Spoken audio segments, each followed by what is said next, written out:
አንዳንድ ሰዎች የተወለዱበትን እውነተኛ ሙዚቃ በመስራት ስጦታ እንደሆነ አፈ ታሪኮች ይናገራሉ። በሕይወትና በምድር መካከል ያለውን መጋረጃ ሊወጋ፣ መናፍስትን ሊያመጣና ወደ ማህበረሰባቸውን ፈውስ ሊያመጣ ይችላል። ነገር ግን ክፋትንም ሊያስብ ይችላል። በ1932 ሚሲሲፒ ውስጥ ሳሚ በእሁድ አገልግሎት መካከል ወደ ቤተ ክርስቲያን ይገባል። የደከመ ይመስላል እና በልብሱ ሁሉ ደም አለው። የአጥቢያው ቄስና የሳሚ አባት የሆነው ጄዲዲያ ለልጁ መጸለይ ሲጀምር፣ ሳሚ ደግሞ አስፈሪ ፍጡር ብልጭ አለው። ሰውየው ሳሚንም አቅፎ የዲያብሎስን ሙዚቃ መጫወት አቁሞ ንስሐ መግባት እንዳለበት ሲናገር፣ ሳሚ ግን ጭራቆችን እያስታወሰ የተሰበረውን ጊታር አጥብቆ ይይዛል። ይህ የተጀመረው ከአንድ ቀን በፊት ነው።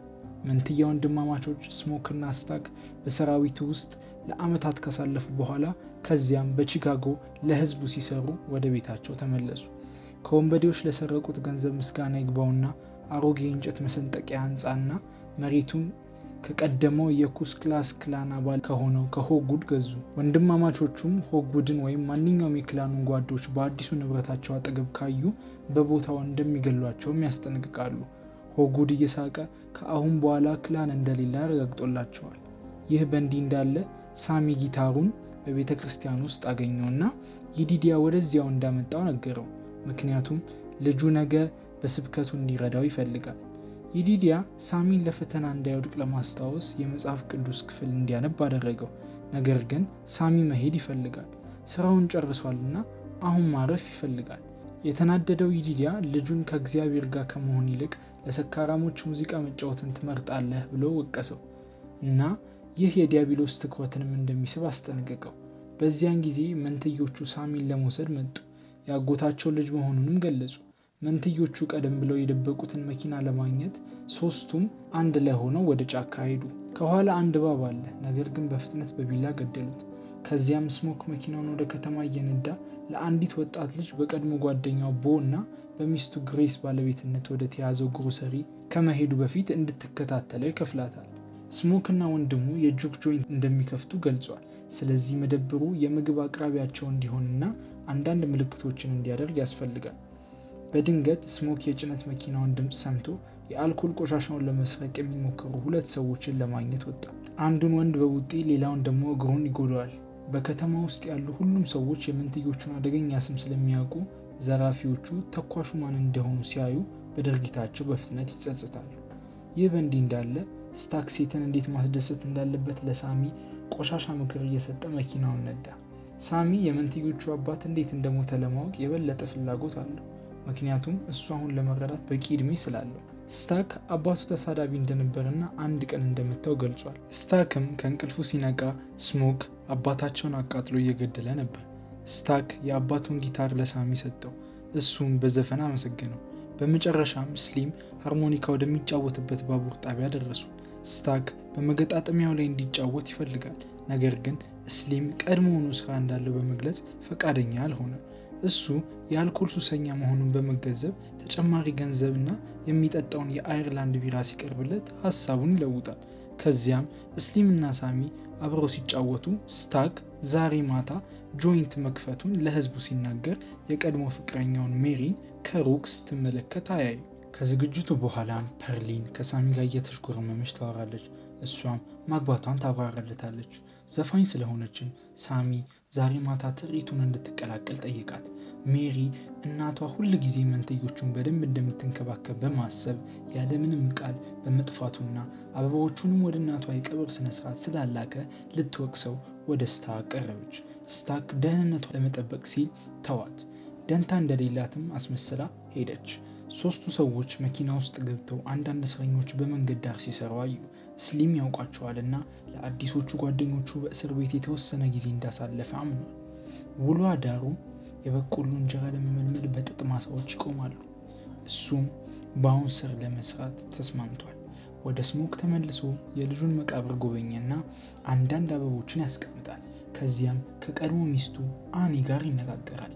እናም አኒ የንግድ ሀሳቡን ባትወደውም የጋራ ምግብ አዘጋጅ እንድትሆን ጠየቃት። ወደ ቤቷም ስትገባ ሁዱ እየተለማመደች ለአካባቢ ነዋሪዎች መድኃኒት እንደምትሸጥ ተገለጸ። የቅርብ ጊዜዎቹ ደንበኞቿ ከሄዱ በኋላ ስሞክ አስማትና መናፍስት እንዴት እንደማይሰሩ ይጠቅሳል። ይሁን እንጂ አኒ አስማቷን ለእሱ እየሰራ እንደሆነ ትነግራለች። ምክንያቱም በእነዚህ ሁሉ ዓመታት መንትዮቹን ለመርዳት የጥበቃ አስማቶችን ስትሰራ ቆይታለች። እሷም ለእሱ የሰራችውን የሞጆ ቦርሳ አሁንም እንደለበሰ ተገነዘበች።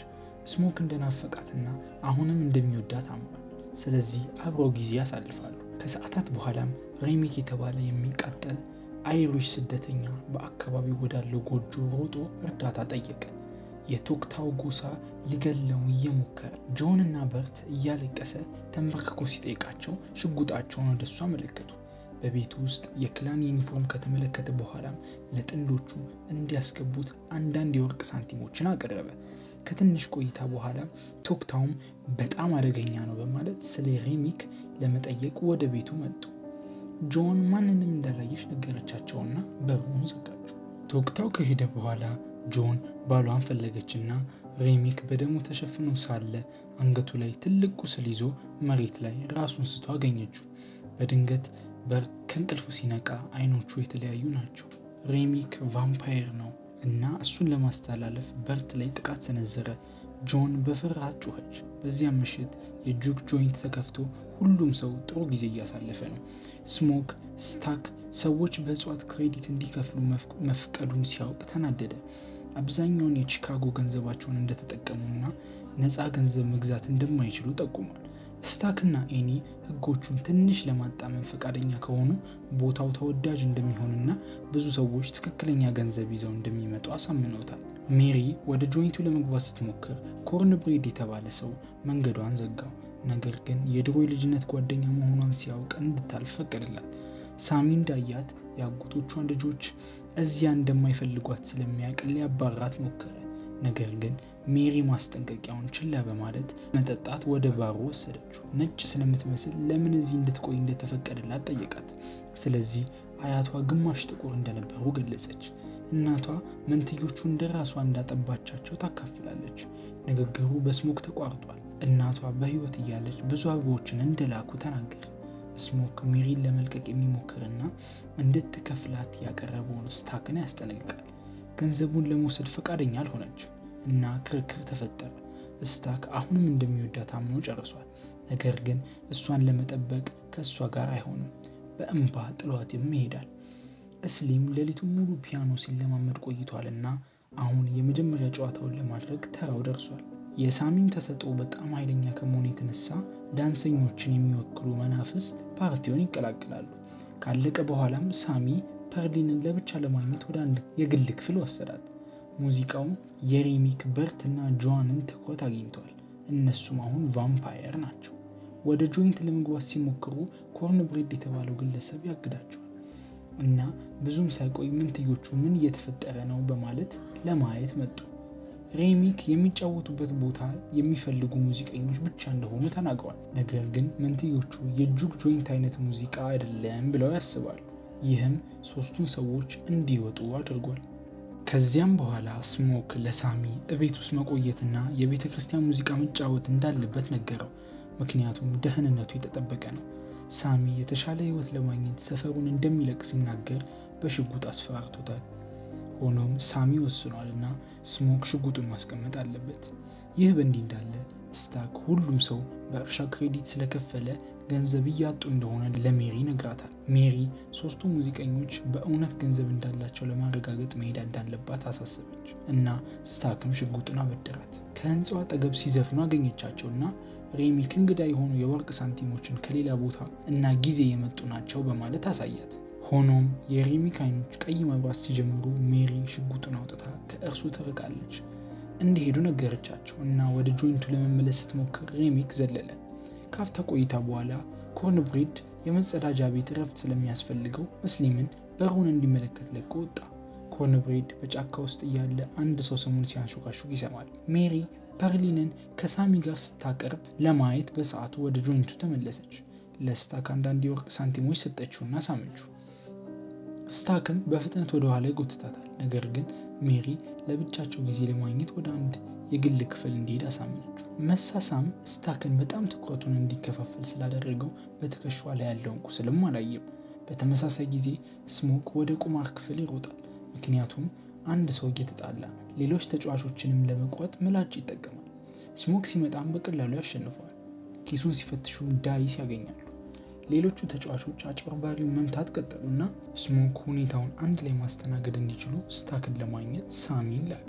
ሳሚ በሩን ሲከፍት ጥንዶቹ ስራ ሲበዛባቸው አይቷል። ስለዚህ እሱም እንደማያቋርጥ ሊነግረው ወደ ስሞክ ተመለሰ። የተበሳጨው ስሞክ ወንድሙን ራሱ ለማግኘት ሄዶ ኮርንብሬድን በመግቢያው ላይ እንደሌለ አስተዋል። ስሊም ኮርንብሬድን ለመሽናት በጣም ረጅም ጊዜ እየወሰደ እንደሆነ ይናገራል። ከዚያም ስሞክ በመጨረሻ የጎን በሩን ከፈተ። ቫምፓየር ሜሪም ስታክን ስትነክሰው አገኘው። ስሞክ ወዲያውኑ በሁለቱም ሽጉጦች ተኮሰባት። ነገር ግን በቀላሉ አገግማ ከመሸሿ በፊት ሁሉንም እንደሚገድል አስታወቀች። ከዚያ በኋላ ስሞክ ስታክን ለመርዳት ሞከረ።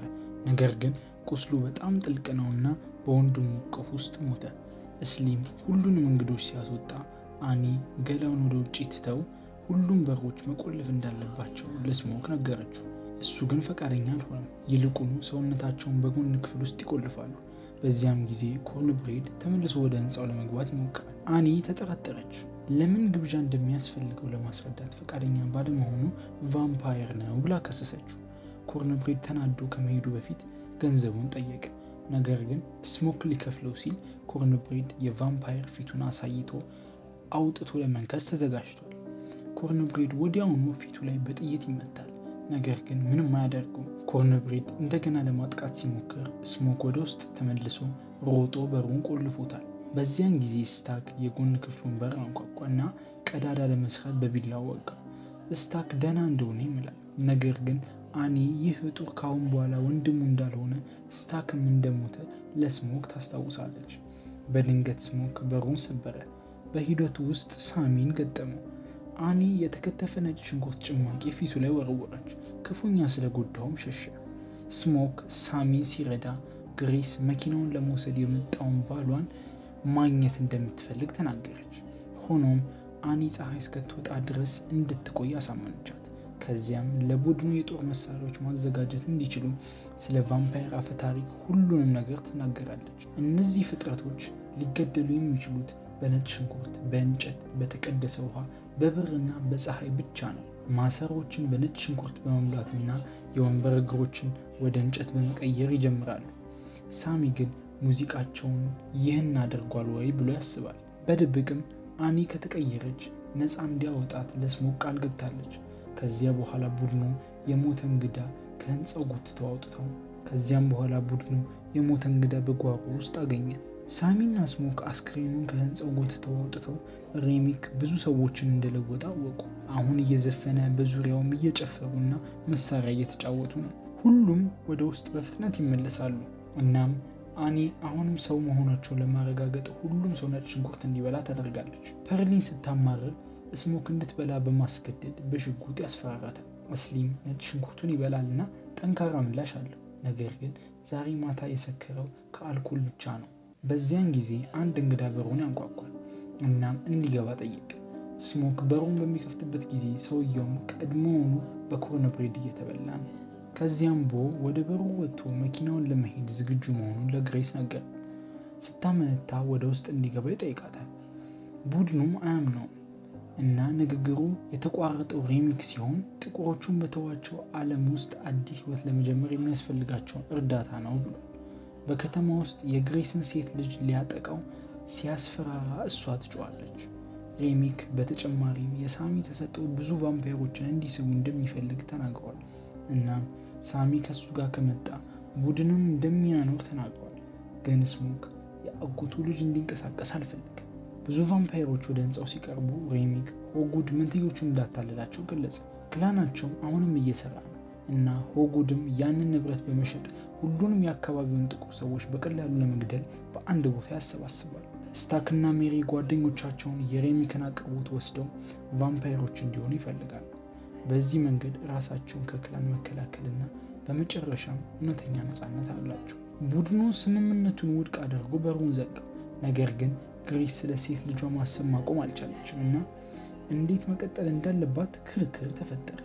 በዚያን ጊዜ ቫምፓየሮች ህንፃውን ከበው መዘመር ጀመሩና ይህም ነገር ግሬስ ሴት ልጇን እየተጎዳች እንደሆነ በማሰብ ትጮኻለች። ሌሎቹ ወደ ኋላ ይዟታል፣ ነገር ግን በጣም ዘግይቷል። ቫምፓየሮች እንዲገቡ ለመጋበዝ ትጮኻለች። ቡድኑ መሳሪያውን ያዘ። ሬሚክ ወደ ውስጥ ሲገባ ግሬስ ችቦ ወረወረችበት። እሱ ግን አልፏት ገባ። ከዚያም ቫምፓየሮቹ ወደ ውስጥ ገቡ። እናም ትልቅ ጦርነት ተጀመረ። ግሬስ ቦን በእሳት ነበልባል ላይ ወረወረችውና በእንጨት ወጋችው። ግን በሚያሳዝን ሁኔታ እሳቱ እሷን አገኛትና ቀስ በቀስ ተቃጠለች። ጓደኞቹ ቫምፓየሮቹን ለመውጋት አብረው ይሰራሉ። እርስ በርሳቸውን በደህንነታቸው ሲጠብቁ በጥይትና በእንጨት ጥምር አንድ ባንድ ይገሏቸው። እንዳለመታደል ሆኖ በጣም ብዙ ቫምፓየሮች አሉና በፍጥነት ይንቀሳቀሳሉ። አኒ በስታክ ተነክሳለች እና ስሞክ ሊረዳት ሲሞክር ሬሚክ አወረደው። ፐርሊን ሬሚክን ለመግፋት ትከሻው ላይ ተኩሶ ስሞክ ወደ አኒ ጎን ሄዶ ነበር። ነገር ግን በሞት አፋፍ ላይ ነችና የገባውን ቃል አስታወሰችው። ስሞክ እሷን ለመግደል በእንጨት ከመውጋቱ በፊትም እንደሚወዳት ይነግራታል። እናም ሜሪና ስታክም አሁንም ለእሷ ለማዘን በቂ ሕሊና ነበራቸው። ከዚያም በኋላ ቡድኑ ወደ ላይ ሲሮጥ ስሊም እንደ ማጥመጃ ወደ ኋላ ይቀርና ቫምፓየሮቹ እሱን ለመግደል ተከምረውበታል። ሬሚክ በላይኛው በር ላይ ታየ እና ሁሉንም ሰው ወደ ውስጥ ይልካል። ስታክ ወንድሙን ሊያጠቃ ሞከረ። ፐርሊን ሬሚክን ለመውጋት ሞከረ፣ ነገር ግን በቀላሉ በጨረር ላይ ገፋትና ነክሶታል። እሱን ለመመለስ ሬሚክን ተኩሶ ገደለው።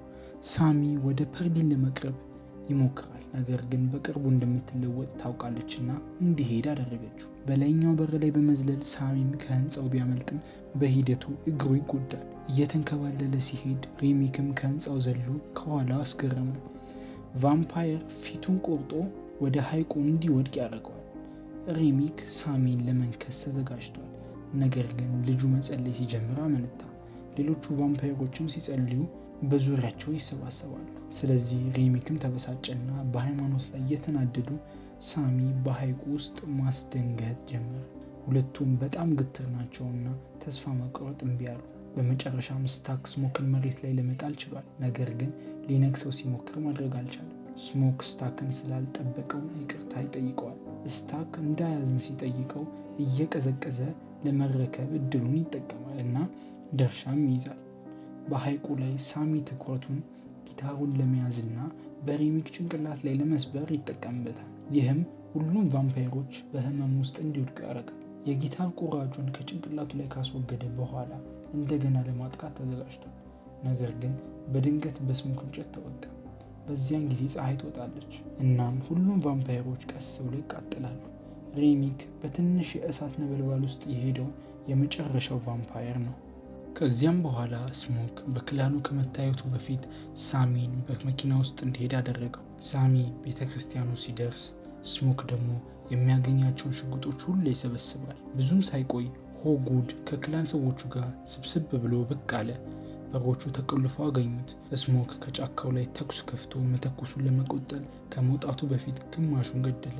የሆጉድ ክላንም ወደ ኋላ በመተኮሱ ሆዱን ጎዳው። ሁለት ሰዎች በጭነት መኪና ለማምለጥ ቢሞክሩም ስሞክ የእጅ ቦምብ ወረወረባቸውና መኪናውን ፈነዳ። የቀረው ሆጉድ ብቻ ነው። እናም ስሞክ ሚስቱና ልጁ በአቅራቢያው እንዳሉ እያሰላሰለ ሲጋራ ወሰደ። ከዚያም ሆጉድን የተወሰነ ገንዘብ አቀረበ። ስለዚህ ስሞክ በጥይት ተኩሶ ገደለው። በዚያም ጊዜ ይሞታል። እናም ከቤተሰቦቹም ጋር ይገናኛል። በቤተ ክርስቲያን ውስጥ ሳሚ ጊታሩን ለመጣል ፈቃደኛ አልሆነም። ለአባቱ ሙዚቃን እንደማይተውና ሚሲሲፒን ለቆ ወደ ሰሜን እንደሚሄድ ይነግረዋል። ከብዙ ዓመታት በኋላም አንድ አረጋዊ ሳሚ አሁንም በክለቦች ውስጥ ይጫወታል። አንድ ቀን ምሽት ሜሪና ስታክ ጎበኘው። እሱም ስሞክ ሊገላቸው እንደማይችልና ሳሚን ፈጽሞ ስላልነካው እንዲሄዱ እንደፈቀደላቸው ገለጸ።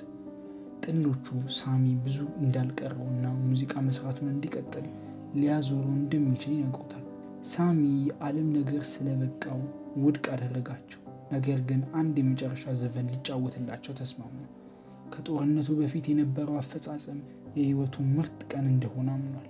እናም ስታክ ተስማምቶ ለመጨረሻ ጊዜ ፀሐይን ያየበት፣ ከወንድሙ ጋርም ለመጨረሻ ጊዜ ያሳለፈው እናም ለመጨረሻ ጊዜ ነፃ ሆኖ የተሰማው ቀን መሆኑን ተናግሯል። ይህም ታሪክ እዚህ ላይ ያበቃል። ሰብስክራይብ ማድረጋችሁን እንዳትረሱ።